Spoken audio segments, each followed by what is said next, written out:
Good morning, everyone. Welcome back to the Three Idiots Talk Aquariums podcast. Thank you all for tuning in. We really appreciate the support that we've been getting recently across all the platforms. If you don't know, we also upload these to YouTube as well. So, like, if you want to get the visual aspect as well as the audio, then that would be the place to go. As Cam does a little dance for us. So, thank you very much. There he is. Ryan's back. But yeah, so I was just wanting to. I think Ryan had a little bit of a incident the other day that I thought he might want to tell you guys about when he got back. So I'll turn it over to him, and he can fill you guys in. Oh yeah, I forgot about that. That's funny. I was so busy that I forgot. It only happened like yesterday, the day before yesterday, I think it was. I went out to the fish room and I smelt a burning smell, and I was like, burning smells and fish rooms don't really go that well together. It's not a great combo. So I was like running around. Like, this is at 6 o'clock in the morning when I go out and feed my fish, and everyone's asleep. I was running around, going to go wake up my missus to help her sniff out this burning smell. Also running through my mind, I was like, do I just cut power to the whole thing? How do I find this? What if it's one of the power plugs? It could be anything. And then luckily I noticed there was the one of the LED light strips on top of one of the tanks. It was releasing some smoke. So I killed the LED lights, and one of them was about to catch fire. So that's pretty cool. It was a good catch. Pretty cool. It was like literally couldn't have got any better timing than that. I plugged it back in the other night, and it did exactly the same thing. It was quite cool. But I've emailed the AliExpress seller, and they're like, "Where did you use it? Did you use it in an outdoor environment?" And I was like, "No, it was indoors." No comment. It was indoors, but So it was underwater. This almost wasn't underwater, but it was. It might as well have been. So now I'm like, do I trust the rest of these lights that are from the same place? Did I damage this one? Because there's definitely moisture got into it. So, and that just lying on top of the tanks with the glass lids and stuff all over them, or around them and stuff. And some of them has been squashed by the lids and that. So maybe I just nicked it enough to let the water inside with the electricity and do a cool mixing thing. Or I'm a whole lot dodgy and I need to replace all the lighting. So either way, sounds like fun. I've got there's 70 meters of it in there at the moment. So jeez, 70 meters. The downside of having too many fish, eh?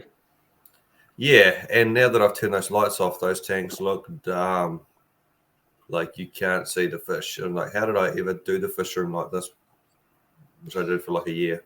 It's funny how no, you can never go back. Can change it. Yeah. So I'm now very, very confused. A whole heap of my tanks at the back have got no lights, and then you're watching the fish out there, and then when I go to put them into the shop sales tanks, they look like totally different beasts. Yeah. If you guys want to learn more, I made a video about this very topic yesterday or the day before yesterday. So, you guys can learn something maybe. How not to burn fish room? Yeah, pretty much. No, about how cool lights are. So yeah. I feel like that could be part of a topic about equipment, maybe. I don't know if we could do a whole podcast on lighting because we probably just don't know enough. But if we did a whole podcast about catfish, I'm sure we can work our way through it. Yeah, I guess lighting is like far more exciting than fucking catfish. It's really not though. No comment. Well, yeah, they're polar opposites. Catfish live in the dark and you never see them, and lights are bright and fun. Catfish are dull and boring. So there we go. Yep. Boom. Podcast done. Yeah, it's been decided. Yep. Well, have you had anything exciting happen to you recently, Cam? Anything catch fire and almost kill you? No, which is a good time. It's a good start. My glass is in Nelson for my clone launch tank for the base. Oh, nice. Was going to be delivered on Wednesday, but he rang me just as I was walking out the door. Meant to turn up yesterday, but it didn't, so hopefully it turns up today. So that's Sorry, Fingers crossed. is Nelson so small that they don't just have like glass at glaziers? They have to like ship it in from civilization. Or so the glazier I use is just a small one-man band like us, and he doesn't carry stock of 10 mil glass. He gets it ordered in from his main supplier when he needs it. Because let's face it, how often do glaziers need 10 mil glass when most houses are done in 5 mil or 5-on-5? commercial stuff. A lot of commercial stuff's 10, but if he doesn't do commercial, then exactly. he probably doesn't need it. But so the big suppliers had it all, but the big suppliers were like 2 times the price of the little guy, which I thought was absolutely absurd. So I've gone with the guy that I normally use because A, he was a heck of a lot cheaper, and B, I like supporting him because he's good at what he does. And What a great guy. I can take just imagine. Your civilization comment back. I can just imagine the poling it across the rivers on the barges and putting it on the horse and cart and wheeling it down into Nelson. Like big enough to use a barge. It would have been quite the marvel of technology in those days. In your days, down there. Can I just mute you while you go on your mate? I've got the power. I can do it. It's a good thing we waited till today when I'm not full of a cold, so I'm feeling good, Oh, no worries. That's my exciting update. Sorry. That's all I've got. And on that topic, have you sorted out the overflows yet? Because that was fucking a drama. And have you been practicing your line dancing and singing skills? I think I've sorted out an overflow. I think I know where I'm going to go with that. Unfortunately, I don't think I'm going to be able to get that here with me to get that work done prior to the end of the month. So looks like I'm going to put my Daisy Dukes on and find my cowboy hat and go for a wee dance. So you're going to do the high-low thing with 2 wears and 1 in each corner type thing, or? I don't know just yet on that as well. So I found the overflow box that I think I'm going to use. Are you going to use a box? You're not going to use a weir and just drill the bottom? Yeah, I'm going to use a box. Yeah. So part of me thinks, because I'm 99% sure I'm going to be over the timeline. And to be fair, when this comes out, it'll be after the date. So the chances are that I'm probably behind it. So I think because I'm already going to be over the date, I might as well just step back and take that little bit extra time and set it up the right way. The flip side, I thought you would have made an overflow box just by gluing glass to the outside. Yeah, I'm not that tidy when it comes to things like that, and I'm wanting to make it tidy. Right, so you've bought an off-the-shelf sort of solution, have you? I'm looking at one. I'm just trying to work out the right flow rates for the drain holes and all that kind of stuff to get all that stuff right. And they've already got the holes and stuff on the bottom and the overflows inside them, do they? And you just plug into the bottom of it? The boxes? Yeah, so they come with everything, including the holes, the drill hole drill. But do they have the overflow, the piping and stuff and all everything inside it? From the downwards it doesn't have, but it's got all the connections and all the bulkheads and everything, so then you just add your plumbing to it. Yeah, okay. So I can understand for someone who's pretty inept at DIY, you would just want to buy that and stick it on the side. 100%. You still have to drill a hole in your tank though, right? Correct. But I'm drilling the hole on the small end piece, so if I break it, that's not a very large, expensive replacement. But if I drill a hole on the base and I break it, that's a really large, expensive replacement. But drilling, if you're not a meat-ax, should be pretty easy. So for you, probably very hard. Yeah. Yeah. You can't just ram the drill bit through the glass. It won't work, okay? That's just some feedback from you. And a big hammer doesn't help. No, it won't help. It usually fixes everything, but it does not fix glass. But duct tape will fix it after I use the big hammer, correct? Yeah, and lots of silicone. So I've got a solution. It's okay. And it's like it's only going to be like 800 liters, so any silicone will do the job just fine. Yeah. Perfect. Yep. Sorted. Yep. Okay. Come here for your tank fixes and drilling advice. So the other thing is DIY channel. Because we're looking at doing like 2 heights of it, I question myself as why am I doing that other than it being cool?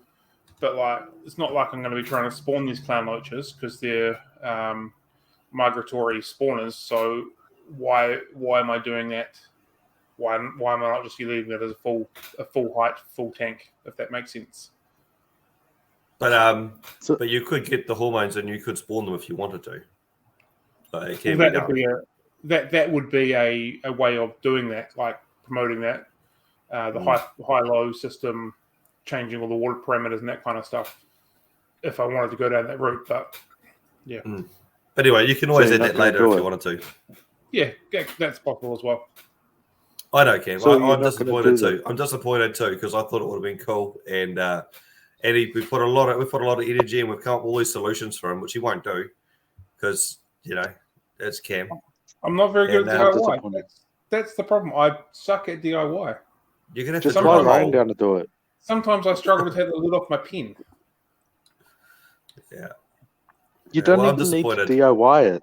Me and Ryan sorted the whole process for you. You just need to follow instructions. I've got to drill holes in the glass. You've got to drill holes anyway. Yeah, but it's still dodgy. It still scares me. Yeah, you've got a piece to practice on. I feel this is a weak solution, and even though I don't really I do like clown loaches actually, so I won't say they're shit fish. They're cool fish, but I think it would have been cool to see just because I've never seen one that done before. Well, I'm not a DIYist. I'm not very good at that. I can put stock on shelves, but I can't build a house. So that's possibly what the issue is. And you're not prepared to come down on your dime to do it for me. No, well, yeah, it would take me probably 7 moons to get down there, wouldn't it, with all the transportation issues? Anyway, I am disappointed. Just for the record. Well, I haven't not done anything yet. Yeah, but I am excited to see the dance and the song. I bet you are. It has to be a whole song, not half a song. We'll see how we go. Yeah. We'll make money. Okay. So we'll get on to a topic now. Today's main topic is the topic of fish food, which I think is something that fish people love to get in the weeds on. So hopefully we can give you guys collate some information for you guys to give you a sort of a base of somewhere to go from when you're looking at the fish foods. So Cam, what is the main things you consider when you're choosing a fish food? If you're looking for something for you to use for your fish or that, what would be the kind of things that you would look at in trying to choose which you want to go for? So first of all, I try and work well. I'm obviously aware of what fish I'm looking to feed. So I suppose I can base all of this on community-based fish because that's what I mainly sell and mainly stock.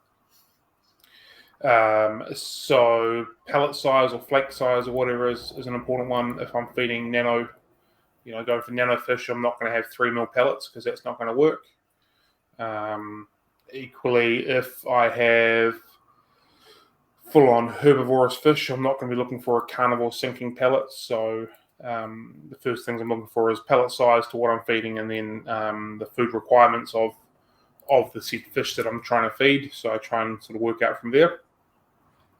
And then once I've picked up the container, I'm looking for preferably my first few ingredients are insects of some description, algae or spirulina of some sort, and then if it has to be some sort of a fish protein, krill protein, shrimp protein, or something along those lines coming in later in my list. That's generally the first few things I look for.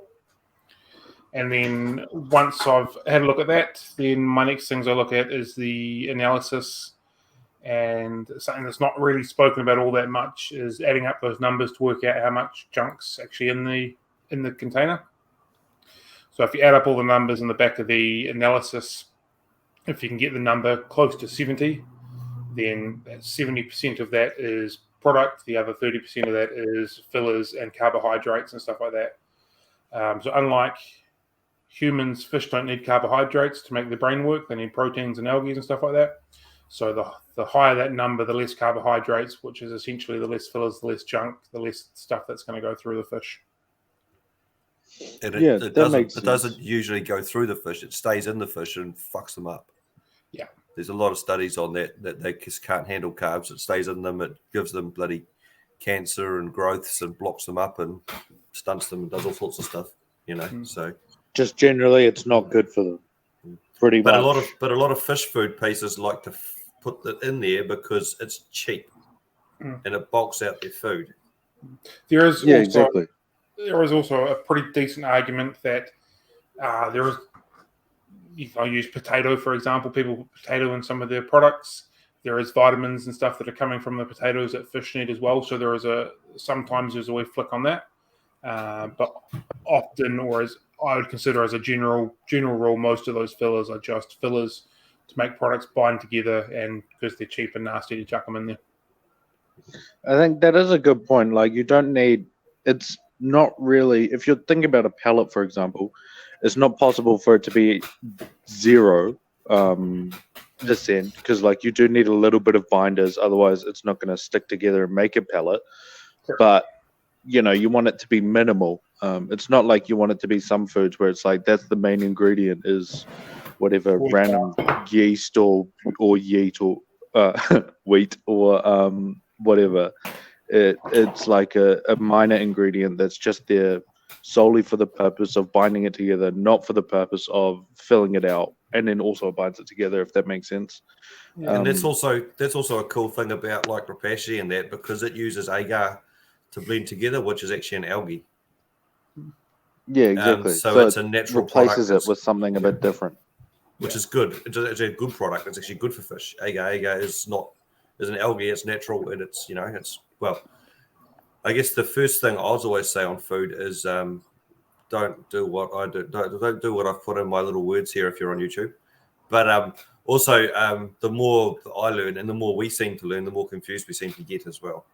So we go around in circles on this a lot, and we're all like, I don't know. But what's this? What's that? I don't know. Is this good? Is that good? What's it for? Is this one a bad thing or a good thing? I don't know. But we have all agreed that if you look at a food and the first even 2 or 3 ingredients, if they're flour, corn, wheat, it's just filled with crap, yeast, that sort of thing, And I've also worked on the theory that fish are cold-blooded animals, so they shouldn't eat warm-blooded proteins. I'm huge on that too. But I'm not sure about discus with their beef heart mix. I'm still a bit confused about that one, because that's obviously a warm-blooded animal, but it is a low-fat part of the animal, but it is still a warm-blooded protein. Do you know what I think that is? I think that is old school fish technology, like these chuck and nail in our aquarium to make rust, to make iron. And I think that it worked in the 60s because it was cheap and it was easy. Let's continue to do it. And I know I'm going to piss off every single discus breeder in the world, because I think it's I don't think it's the right way of doing it. And I think I agree with you. I'm not sure. I don't know exactly, because I'm obviously, like I say, it's one of those things. The more we get into it, the more we don't know. But I do think it's probably not the best thing to be feeding our fish. Yes, it is cheap. Yes, it is easy. Yes, it is high protein. Yes, you get results out of it. But I'm wondering how it's going to affect the long-term health of the fish. And I guess that's the thing with all of this food. A lot of us don't know conclusively what the long-term health of the fish is, because most of it's made for retail. Most retail treats fish as disposable. So if you can sell it and fish eat it, it's usually its aim. So it's quite a hard one. It's not regulated. There's no real standards. People can make whatever they want. Some places obviously spend more on making shiny packages, which is what my little caption's alluding to, rather than actually putting quality stuff in their food. And those sell really well because they're in a shiny package and they look like good quality food, but then you turn it over and it's rubbish, Yep. Yeah, no, that makes sense. I mean, I think with the beef heart, from like I'd agree that it's probably not the best, but I think from what I've read is like the fat is the main danger, because I just can't digest it. But in the like can't digest the mammalian fats, but I don't think like I think there's better options around. So it's a little bit, yeah, it's a bit of a weird one, I think, for sure. But I will preface it by saying I'm not a discus guy, so don't come after Yeah.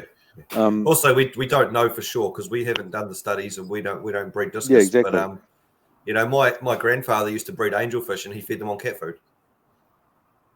Oh, still survived. And he, to this day, he would still feed them on cat food if he bred angelfish. You know, I think he still feeds his guppies on cat food. Yeah, and then You there's know? plenty of people that feed their fish on their goldfish on bread, for example, which is like a The billion worst thing possible. carbohydrates. But my fish are fine; they're doing okay. They eat it; they love it. Mm. And that's another interesting discussion. My fish are fine. I see this a lot on Facebook. My fish are fine. It worked for me. I've often had one tank for 6 months and never bred their fish or never gone through a generation, never kept the fish for 10 years to see how long they lasted. And then if their fish did drop dead, what caused it? And that's the biggest problem we don't know, because there's a lot of what ifs in there, and So much trial and error.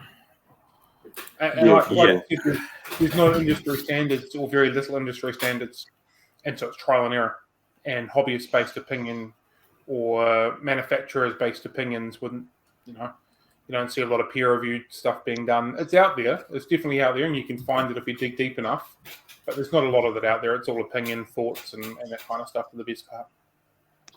Yeah, yeah. So we just have to go on a little bit of basic logic, like and go for the best thing we can. No fillers. Fillers is the key thing. But you've had some good results with filler-based foods. I think you sell a bit of Sierra, don't you? Cam up there, which is to be the best sort of filler-based food around. Talking to me? Up there. I'm down. Up there, Auckland. You sell Sierra, don't you? And that's got a bit of fillers in it, but you seem to get good results with it. You like it? So that segues me perfectly into my sort of unpopular opinion when it comes to fish food, and that is, I'm going to say it's not always as important as everyone says it is.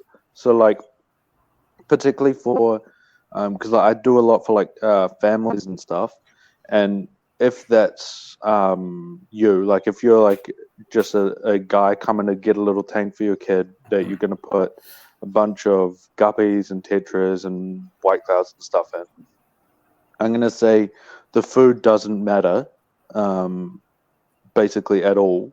There's much more important things that are going to be crucial to like how happy the fish are going to be. So like maintaining water parameters, doing your water changes, all this kind of thing, and not just like you can throw good food in there, but if everything else is whack, the fish are going to die before the food does anything. So like to keep these people in a hobby, it's better to have like Sierra's not great, but it's like decent enough, like the flakes are fine, and it's fine to keep the fish well fed while you're kind of learning about it and like focusing on keeping the water parameters fine and like compatibility issues and like all this kind of stuff.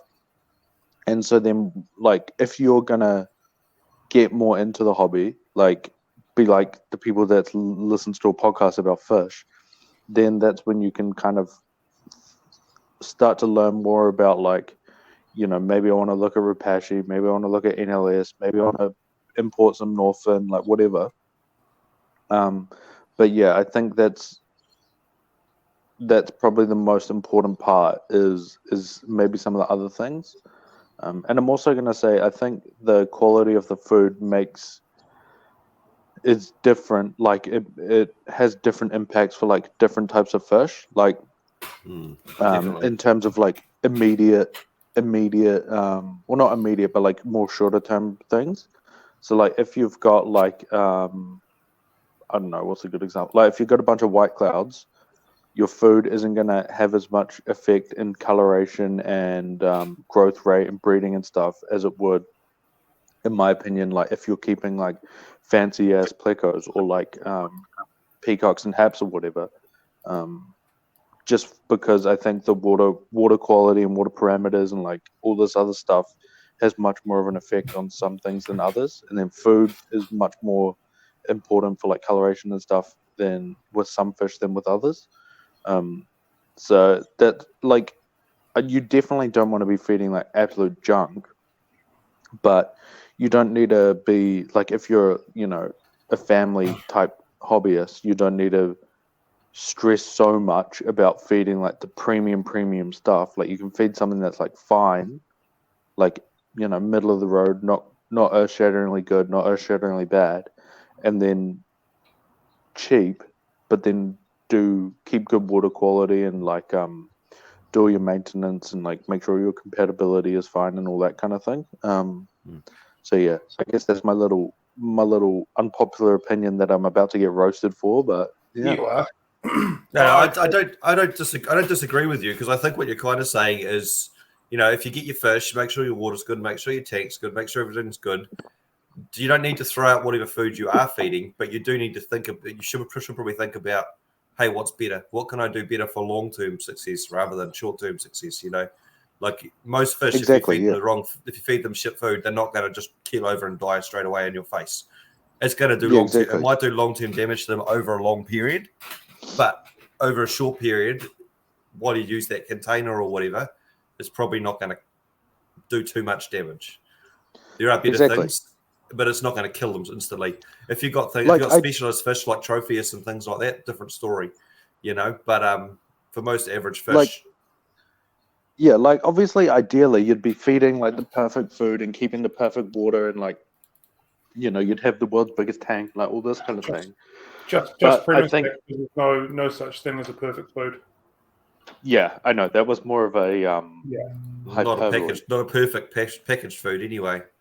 Yeah, exactly. I don't think there's a perfect food in general. Yep, I agree. But I was going to say, what was I going to say? I was going to say something really good. Oh yeah, so like this will probably be a bit controversial and something people in fish don't like to talk about. But if you're thinking about how many fish there are like sold every day, how many of those fish would die from like long-term like nutritional problems, rather than how many would die because they jumped out, or you had a tank crash, or like you didn't know what the cycle was, or like you stuck the wrong fish in you the wrong overfeed tank them, or like it gets eaten by something else or that. So like I think for the very casual like family, or like your very first tank type of thing, you don't need to go down the fish food rabbit hole. Like pretty much anything you get off the shelf will be fine. I think that time would be much better spent thinking about the water quality and the compatibility and like the tank size and like all this kind of stuff. Any fish food will be fine. And then when you're getting a bit more into it, because like that'll be the main thing to like make your fish live longer, is like keeping them environment fine. And then like if you're starting to listen to podcasts where three idiots talk about fish tanks, then that's when you can start sort of diving a bit deeper and figuring out how much protein they need, and like what sort of ingredients, what sort of stuff they eat in the wild, and like all this kind of stuff. Because I think that'll make the unmeasurable quantity that you're missing, the unmeasurable thing that you're missing, which we'll never know, is how much immunity is actually provided by food, and how much damage has been done to their immune system by feeding the wrong thing. I don't know. I can't answer that.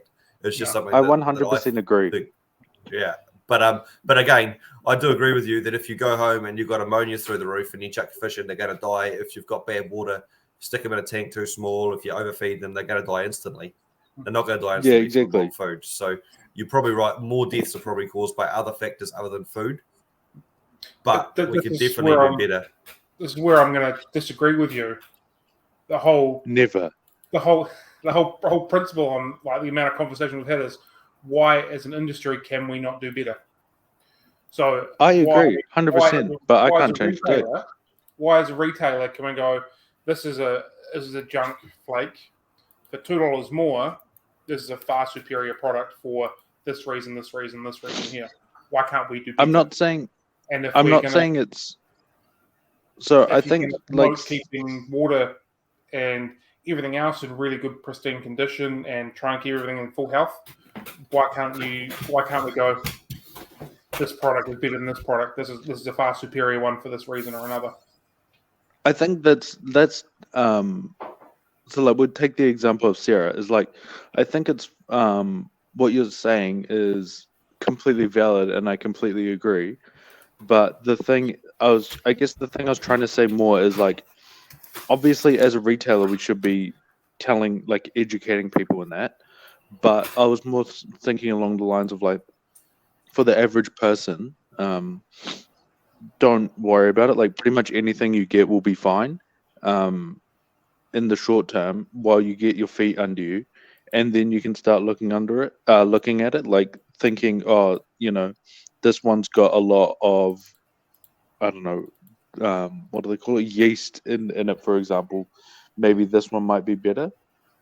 But I think definitely like for when people come see me, I'm definitely like obviously that's all I can control really. But I definitely try to steer them towards the more nicer stuff to start with. But sometimes some people are like, oh, I don't care, just give me whatever's the cheapest one. Can you help me with this ammonia spike or whatever? And so then that's where it's like, okay, don't worry about the food, we don't want to throw more at you so then you get overwhelmed. We'll just feed whatever normal That's a shit, different and then we'll scenario keep from going. what you were talking about before. I think you're saying don't. If someone's coming in, I just want the cheapest food. I don't care. That's a totally different scenario to someone who's either just setting up or a new family getting into the hobby, or someone who's relatively fresh and trying to promote the best well-being for the animals they're keeping. Two different people to talk about. Yeah, but what I mean is more along the lines of like it's like, still a lot of those people want just whatever's the cheapest, and that's fine, and that's not going to be what kills the fish in most situations. A bit of a like it's not like pretty much all the foods around aren't like horrifically bad. Like a couple are, but most of them are just like not great, but like or like normal levels of bad, but not like this is absolutely terrible. Yeah, There's none of them that have got arsenic or cyanide in them. I think what he's trying to say is if you are feeding your fish food that's like got fillers and stuff in it, don't panic and don't cry and say that you're a shit fish keeper and you need to throw all this out and you need to do better. He's just saying, hey, it's okay. It's okay. Just read the back of the packet and be aware. It's just awareness, Have a look at what you're putting in your it's fish not like and thinking about it. Just think about it. That's all it's saying. not like an issue for like it's not like an issue for like today. It's like it doesn't need to be solved today. You can like if you wait till the end of your flakes and then next time get a better one, you'll be fine. It's not like the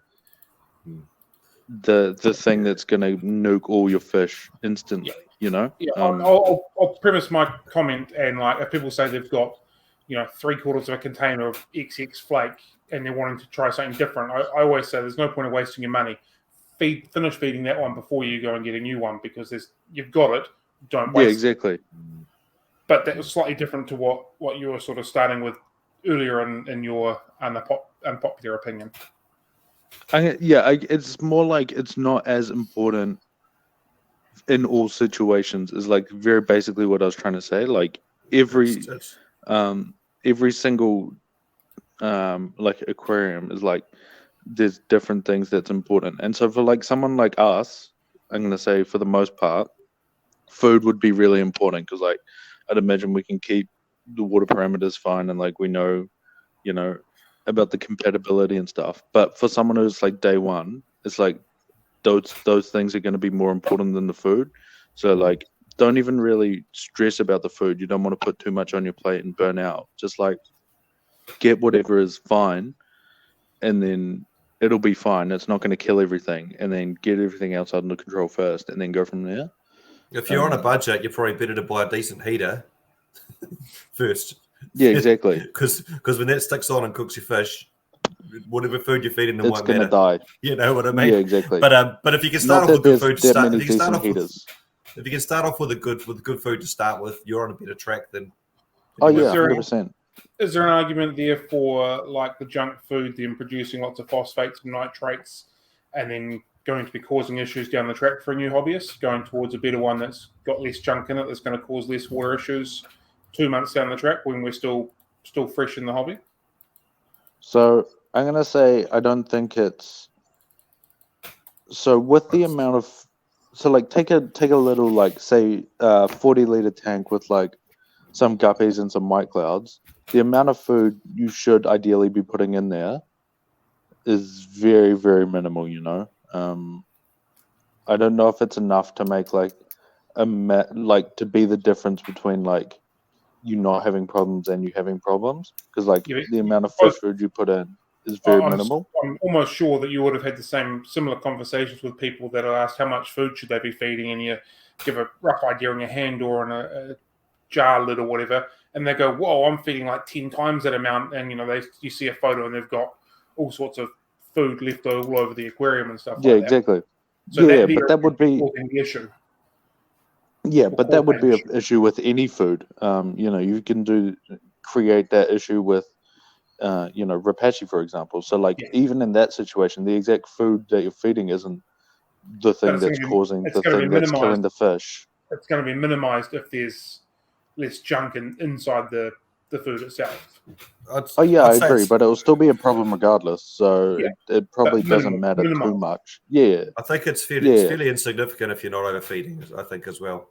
I had an issue with the food one time where it was really high in phosphates, and I was heavily feeding because I was breeding and growing out fish and doing large water changes, and all my water went green, like lime cordial green.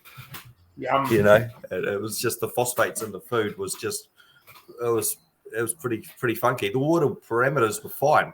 It was just full of algae and phosphates were through the roof. So I changed foods and it went away. What do you look for in food, Cam? Because you asked me that. What are you looking for when you're either picking food or helping people out with their food? So obviously the first thing is like, what kind of fish are we trying to feed? Like, what you want to feed in Bruno compared to what you want to feed a betta is not the same. So like we take whatever fish you're trying to feed, say a betta, for example, and then you want to look at, so for me, it's like, what do they normally eat in the wild? And then you kind of very basically try and like replicate that with the food that's getting chosen. So like, something that eats a lot of insects, then you want to find a food with heaps of insects. You find a fish that wants to eat a lot of algae and that kind of thing, then you want to find one with like heaps of spirulina or whatever. And then you kind of try and make sure that as close as possible those things are being replicated. And then the next thing is like the next kind of easy one is like how much protein's in the food. Like if there's one with heaps of protein but the fish you're trying to feed can't deal with it, then obviously you want to avoid that. So those are kind of the two main kind of criterias that I'd like to sort of check off for the most part. And usually it will be down to like, a few options, like maybe Rapace will be the best for this one, maybe NLS is the best for this one, maybe, I don't know, Sarah Insect is the best for this one or whatever. And then you just kind of, then the rest is just like what size do you want and all this kind of thing. But I'd say, excuse me, I'd say those would be the two most important criteria for the most part. So yeah. So when you mentioned how much protein a fish can take, this because I find this one a really interesting subject, and like we can use trophies, for example, which are known vegetarians basically, and so the amount of protein for them would be lower. But as they're ripping off this algae all day long, there's microorganisms which are full of protein, and algae have got proteins as well. The protein myth for Tropheus, I believe, has mostly been dispelled. Yeah, okay. I was using it as an example. Yeah, I think it's mostly been thrown out, the high protein. Yeah. It's more the fillers and nitrates and water quality that contribute to bloat and stress. Yeah. So it used to be protein. You used to look for the lowest protein food you could with the most vegetables for Tropheus, but I believe the latest stuff I've seen is that it's not actually a factor. So where I was going with that is more protein source, because spirulina, for example, has got an incredibly high protein source, percentage for what it is, but it's a green-based algae. Yep. So, like, if we're looking at minimizing protein for whatever fish that wants the least protein, are we then looking at the protein source it's being provided from? So, again, we'll go with Tropheus. The protein source is being provided by beef heart with a little bit of spirulina, so it's at whatever count it is, compared to the protein count being quite high, but it's being provided by all algae and spirulinas. So if you look at that as a difference for what you're I was going to, it's more kind of a example, rather than like a solid answer. It's consider it more of a indicator, like, because you're still not going to find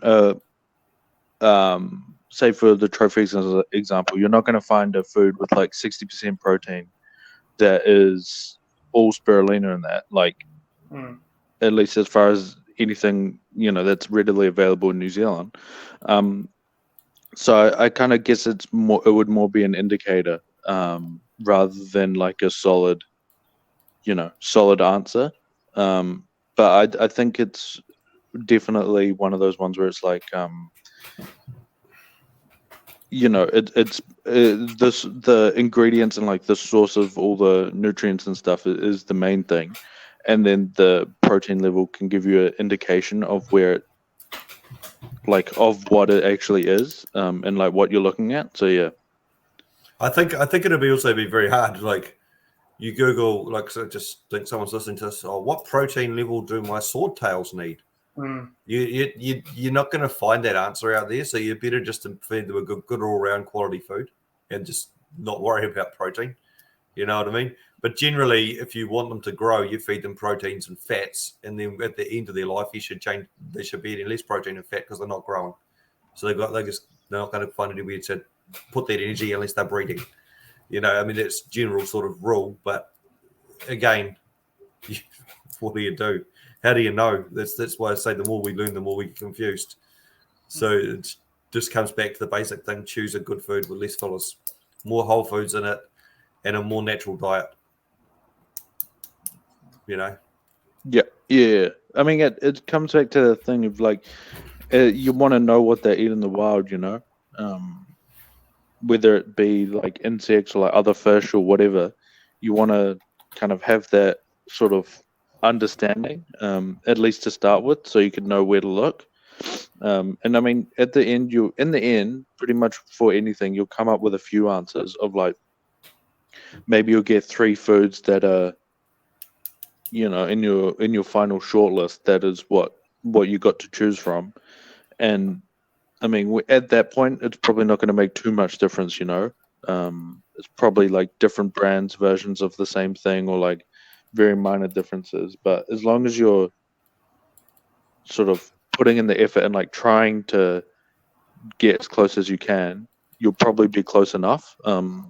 It doesn't need, like Cam said before, it's not going to be perfect, and it probably doesn't need to be 100% perfect. It just needs to be good, rather than random wheat-based stuff. I'd like to see on the back of the containers is like, obviously ingredients list go from main ingredient to least ingredient. I'd love to see the percentages of what actually is going in. So like, I know some of the products, when they're really promoting hard for like they've got insect base, will show percentage of insect base, or pushing really hard on different algae will show percent, but then it just falls off and it doesn't sort of let you know what the rest is in there. I'd really like to know what percentage of each ingredient is, so you can have a good idea of, okay, so like this is a insect-based food, but it's only got 3% insect in it, and then they've got 73% fish meal as an example. So why are you calling it an insect-based food? That's a cop-out. It's a fish-based product still. Yeah, So and I know- I've got an example sitting right next to me here. There, it's a big bucket that I've got, and I was just because it's ready on the table, and it says here that it's got fish meal, which is just mashed up fish waste, wheat flour, brewer's yeast, and then it says spirulina 7%. So it's only got 7% of spirulina in it, and that's the fifth ingredient. So the rest of the stuff is more than 7%, and it's a lot of it. It's just Now, all that other shit. Take into account that fish can only process a certain amount of spirulina as well. I can't remember what percentage is, but after a certain amount of spirulina, that actually they can't process that properly, so it does become a waste. Again, I can't quite remember the number, but spirulina is a really weird ingredient that Probably it's just depends on the fish and stuff.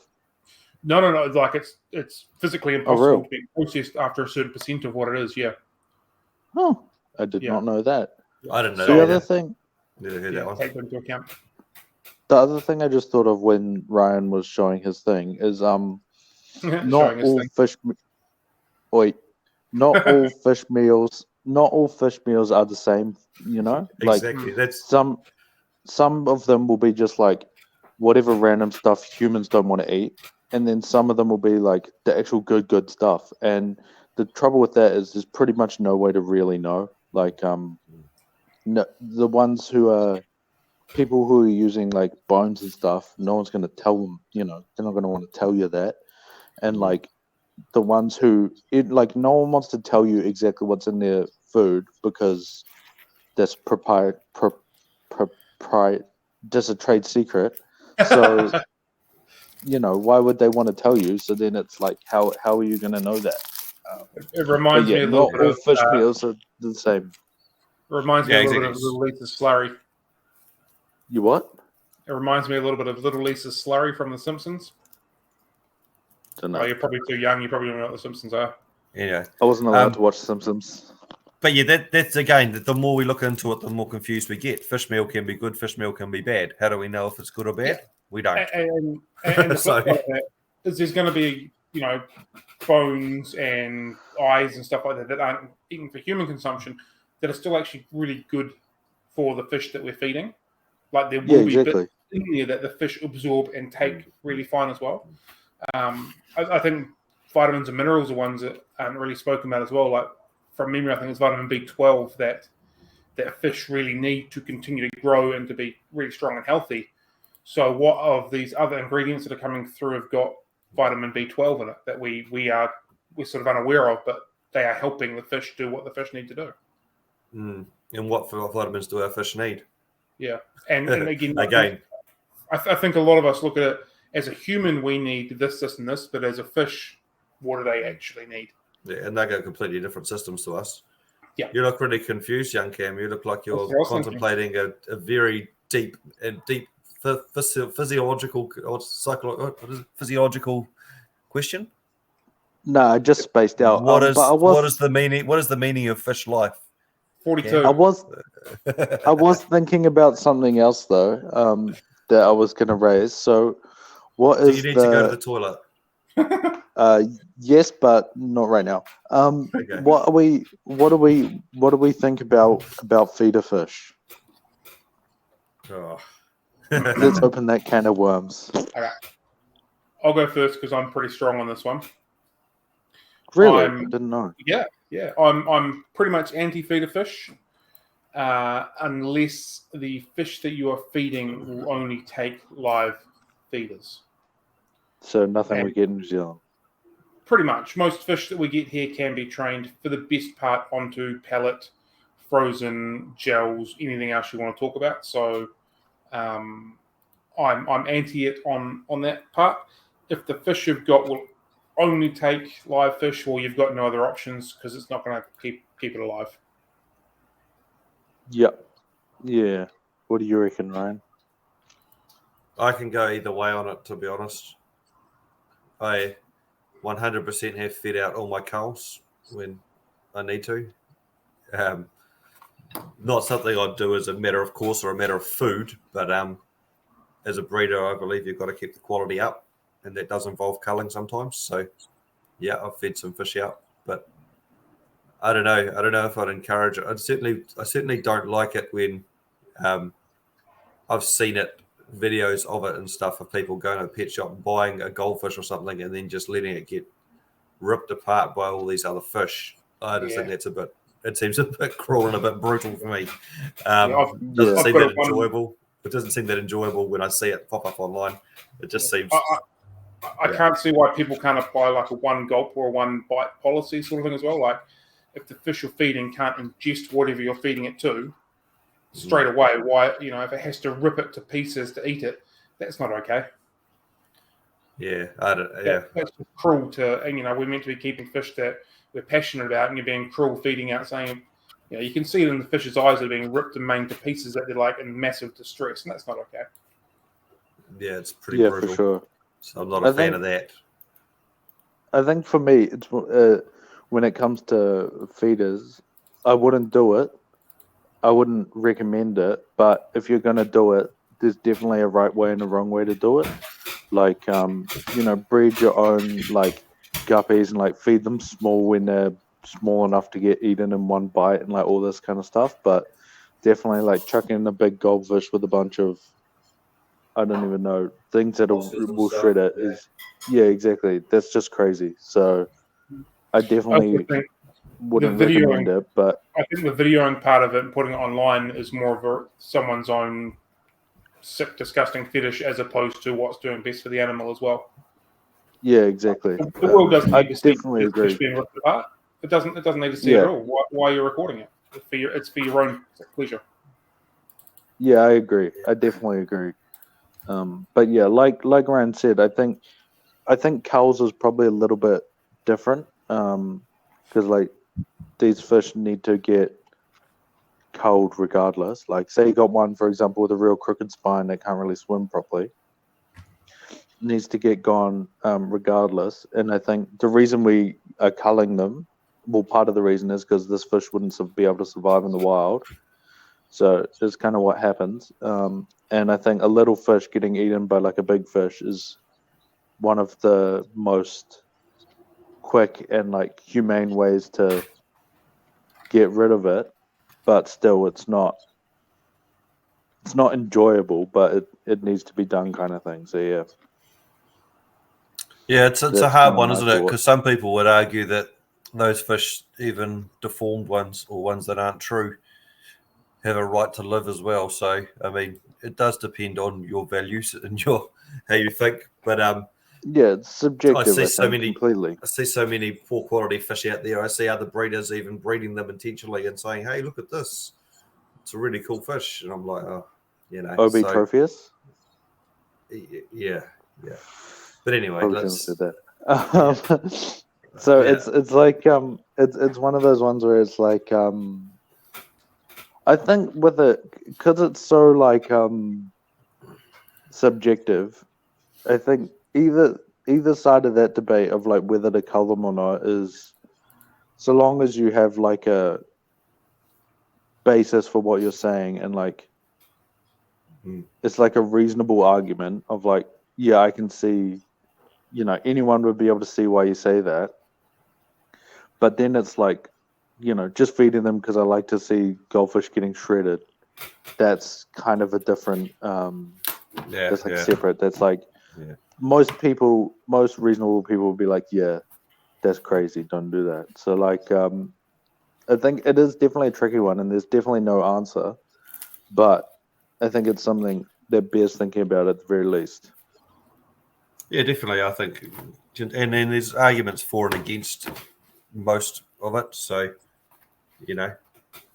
unless you're feeding goldfish to other fish and or fish to other fish to let them get torn apart, we'll respect everyone else's opinion. Yeah, makes sense. Yeah. Where do you sit with frozen foods and particular bloodworms? Me? Yeah.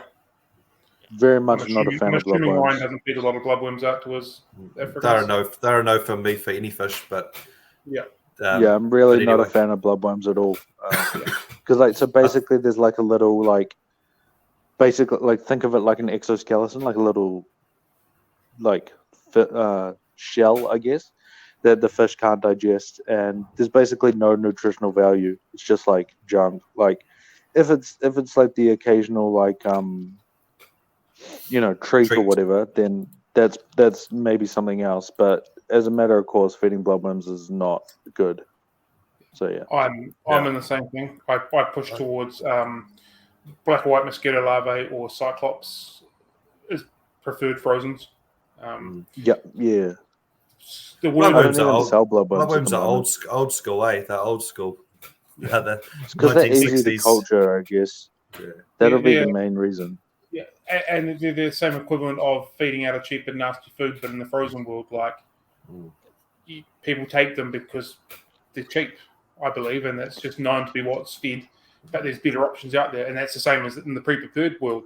People will grab this because it's cheap and it's been well known, but there's better options out there.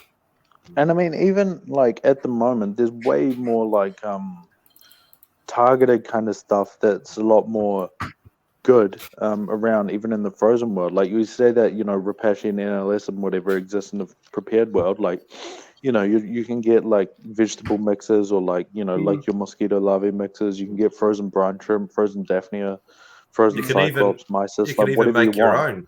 You can even make your own if you want to get crazy, which is next level.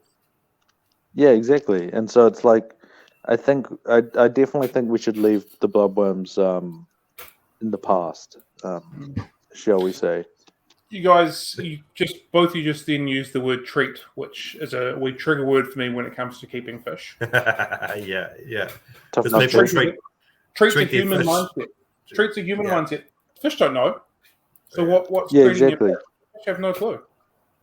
When I say treat and when I talk to people about treat, I definitely am thinking more of like a human treat of like feeding them, but like feeding them something different that's like a little bit like feeding frozen foods like different to feeding a dried food. So it's like a little bit more fun and like, you can get the kids involved with like portioning it out and all this kind of stuff. So that's kind of what I'm referring to. Like the actual fish themselves I have no clue. aren't gonna, for the most part, like I don't know. I give the Oscars an earthworm every now and then as a bit of a treat, and they get excited. But for the most part, it's not a fish emotion. It's like a human emotion I'm referring to. It could be environmental enrichment. It could be environmental enrichment, though, eh? Like sticking the algae tab to the glass, and they eat in a different way, or putting the food in a different way. They have to forage for it and stuff. A little bit more natural behavior than just sticking some flake food on top of the tank.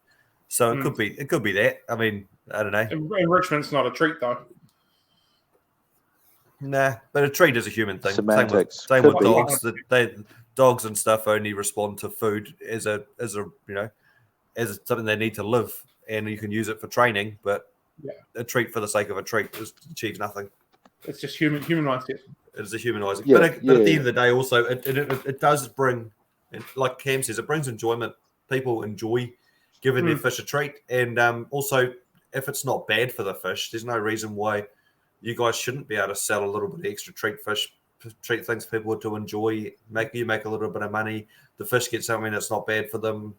Maybe it's a mind mean? shift away from the fisher getting the treat to the human getting the treat of watching their fish behave differently, act differently, and different enjoyment. Yeah, do something different. Yeah, and it's good. There's no negative thing to that, unless you're feeding them bread or lollies or something like that as a treat. They're probably not going to like that. Exactly.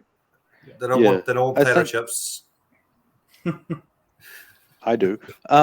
There's one other thing I wanted to mention with you guys that I forgot until just then. So do you guys think, and like, what do you guys think the importance of variety is when it comes to feeding your fish? Oh, I'm glad you brought that up. Well, talk about it then, fool. I've gone full circle on this one. I used to just feed NLS and NLS alone because I thought it was good and it said it's a complete whole food. And now I've gone back to variety again. So I'm like, no one food can provide everything the fish needs. You're better off just to throw all sorts of stuff in it. I throw vitamins and Repashy once a week, just all sorts of stuff, and just try variety. Just because if I'm missing a vitamin or I'm missing something somewhere, at least if you feed variety, you're a lot more likely to hit it. But I don't know. On that part, I agree. I don't think fish need variety in their life, if that makes sense. So they don't need to have a flake and then a pellet and then a crumble and then a frozen and then some live food for them to really flourish. Yep. They need whatever. Or in terms of happiness. Yeah, they need X amount of X amount of vitamins and minerals to make sure their body is what they need to do. So, like, as far as they need it to enrich their life, I don't think they need variety. And if you look in the wild, like, one fish will be in this patch of 10 meters, for example, and they're only eating this type of algae and this sort of crustacean, and they do that for their entire life, but it gives them what they need. Yep. But as far as there's no perfect pre-prepared food, and they're all sort of missing bits and pieces here and there for one reason or another. So feeding variety then adds that element to it. Yeah, that's kind of why I brought it up. So, like, I definitely, like, if you take an Oscar, for example, they eat snails in the wild. So don't feed them snails in an aquarium, but that's what they eat in the wild. But, like, we're not going to be able to, no pellet is going to be able to replicate that. And so, like, if you get, say, like 3 good quality foods, say you've got, like, you know, Repashy, NLS, and some omega-1, and you're wanting, like, I think a variety of, like, good stuff is really good, because then you get, you know, like a well-rounded, like, everything's got something that another one doesn't. So then you can generate a well-rounded diet. But I agree, it's like kind of it's a thing for aquarium use rather than like just for the fish themselves, because like the fish themselves will eat the same thing forever and never think second, you know, again about it. But in terms of an aquarium, I think it is important because, as you said, there's no perfect food that exists. And also fresh foods and vegetables are also really good. Like I just sort of mute your mic, homie. Can you hear Kim getting her lunch? Can you hear Kim getting her lunch ready in the background? Can you? Anyway, you can do fresh veggies. Like if Kim hasn't got to it and filled it full of salt and when she's boiled the veggies, the broccoli and the carrots and stuff for dinner, and there's leftovers, I just chuck them in my tank. They don't eat the carrots, but they love the broccoli, you know. And you can put courgettes and cucumbers and all sorts of stuff in there. Another thing with variety as well is I've found, because I breed fish, I like to feed a flake and a pellet food, because who knows what they're going to eat when they go to their next home. And I've often found when I've bought fish, you can tell when I feed them what they've been fed on in the previous. You put pellets in and they go mad. You put flakes in there, they just look at them and go, what the hell is that? It takes them ages to figure out that flakes are food or pellets are food, conversely. So I do that in the fish, shop. I try a variety of food. Repashy, sometimes you put that in and a fish doesn't know what it is. It takes ages to figure out that Repashy is actually a food and to eat it. Because I only feed Repashy in the shop, really. Like, that's what is kind of like my main food in the shop. But I do feed like flakes like once a week or something, because I'm like, most people are going to feed flakes. Yeah, it'll be annoying if this fish goes back and takes 2 weeks to figure out what the hell's going on here. So like, at least it knows them, and like once every couple of weeks or week or whatever isn't gonna, you know, make any real difference nutritional wise. So why not, basically? Yeah, I'm down to two staple foods for the shop and the fish we have, and then a couple of targets, like a corridor tablet and a pleco tablet type of scenario.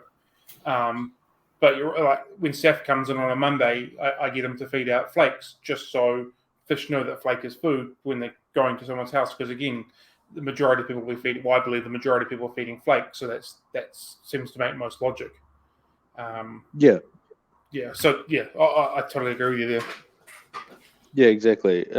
But I mean, obviously, if they're your fish and it's your house and you never sell fish and stuff, obviously this conversation doesn't matter. But if you're a breeder or something, it might be something that bears thinking about, and might be worth kind of diving a little bit deeper on, or maybe some market research. Like maybe all your customers use like pellets, not flakes. So like you want to get them on pellets, or bears thinking about it at the very least.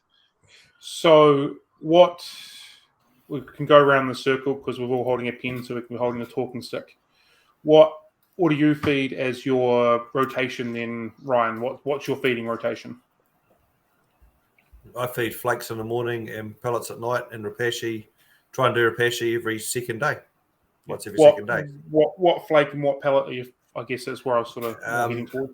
I am using a flake that I import from the States, from Ken's Fish, but I'm looking at ditching that because it has too many fillers in it, but I can't find a good quality flake, so I'm struggling with that at the moment.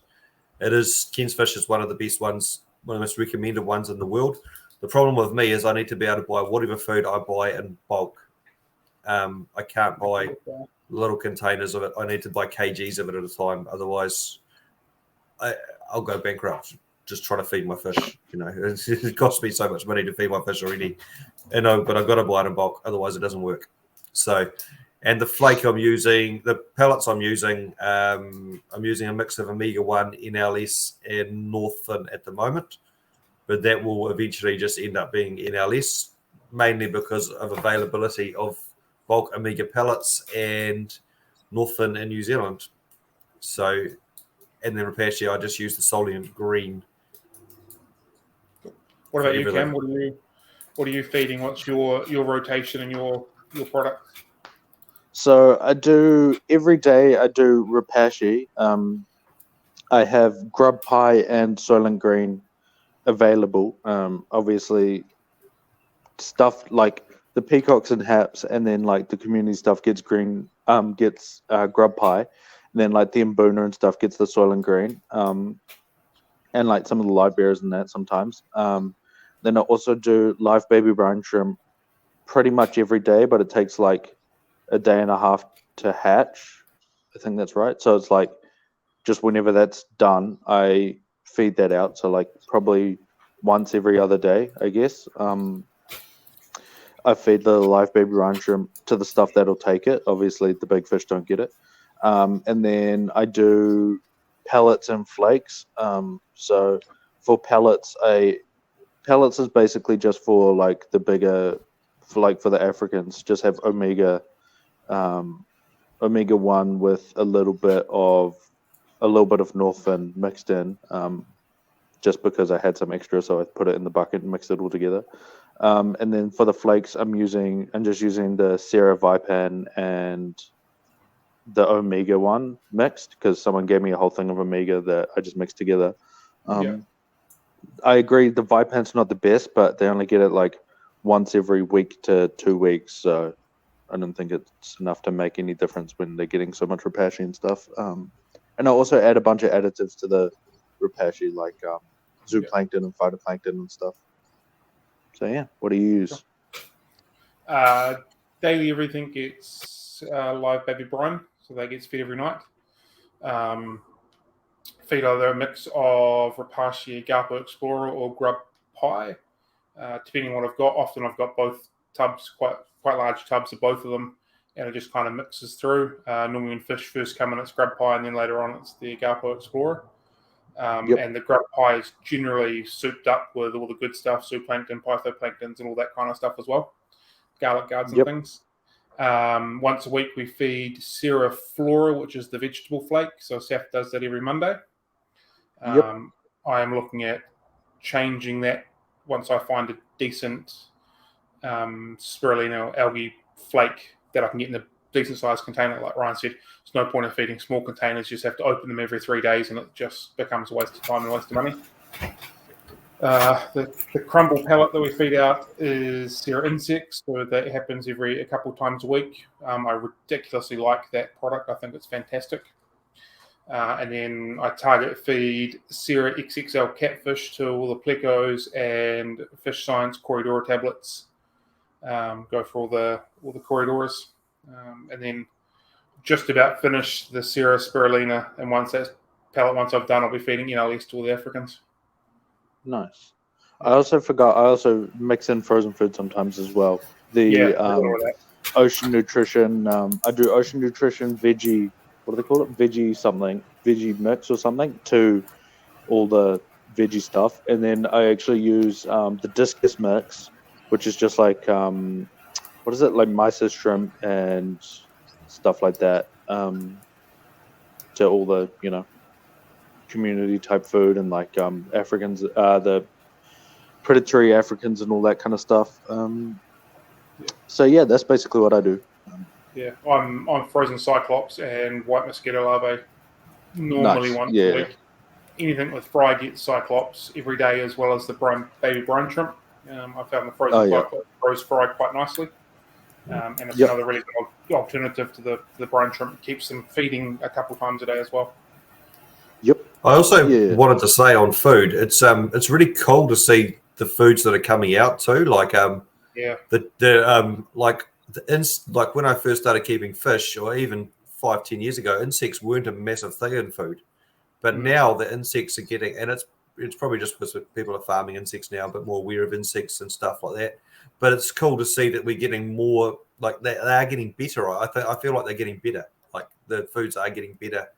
There's been a massive mindset change. So just for people who don't know, is like a lot of fish eat various types of insects and stuff as their diet. Like your little community type fish, like your tetras and that. Eat a lot of like worms, shrimps, crustaceans, all this kind of jazz. So going back to what we said about replicating it, that's why all these new insect foods that you see around is a good idea. So yeah. And it's cool to see things evolving and getting better, because for sure. Hopefully these manufacturers have the fish best interest at heart, but I think they're also making what the consumers are asking for. So I think more and more people are wanting a more natural diet, and they're starting to research and have this information available to try and do a little bit better for their fish. So I think it's cool. It's cool that it's coming out. The thing is, of course, they're not all made the same as well. Like there is some products that are, they're just saying they've got insects on it, and you look at the container, it's like 3% of something, but the first main ingredient is still, fish meal. It's like, well, if you're going to do it properly. Don't cock around with it, and if you're going to try and promote the best well-being for the fish, don't just add it just for the sake of doing it to making extra money. You tell them. It'll be like saying that an up and go's got the goodness of 2 wheat bix. Don't get me started. It's the best thing to start the day on. So let's just keep the up and go's in the back of our mind when we're looking at fish food packets. We can't take on all the fish big farmer, then take on sanitarium as well. Come on, let's take him down. We'll get crushed. Let's drag him down. The good thing is an hour 12 and no one's listening, so we can say what we want. Yeah. Fair enough. Anyway, I think Cam Auckland needs to go to the toilet, so that's usually a sign that he wants to end things. He starts getting restless and pacing around like my dog does when he needs to go outside. So, thanks for listening to us. No comment. Cam has got an amazing T-shirt on today, looking very Harry Potterish. Says may spontaneously start talking about aquariums on his T-shirt. So I love it. Sure. I want one. I want one to wear out in public so I can embarrass Kim. She's gone to school, so I can say it now. Thanks for listening. We're doing really well. We're loving it, and we're up to episode number heaps. So let's keep going. This will be 17, I think, or 18. Number 17 or 18. That's pretty cool. I didn't think we'd be able to talk that much. Keep going on the merch. We've got some great ideas. I don't know if we've got any feedback. We haven't got that one out yet, have we? We'll get some feedback on the merch, and talk to you next time about another mystery topic. See you later, everybody. Later. See ya.